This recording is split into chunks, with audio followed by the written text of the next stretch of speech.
California is now in a uniquely challenging 21st century fire regime.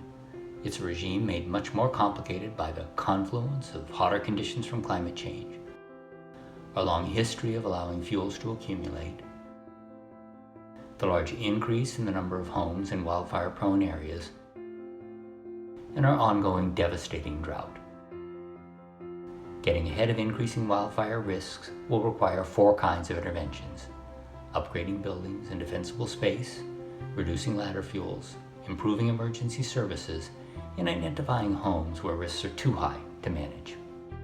True solutions to this problem require focusing on people and communities. We need to take steps at scale to reduce the tendency of homes to ignite when wildfires approach, to create community-level defenses that prevent wildfires from entering communities, and, most importantly, to restore fire to ecosystems that were evolved to burn but have been prevented from burning for more than 150 years.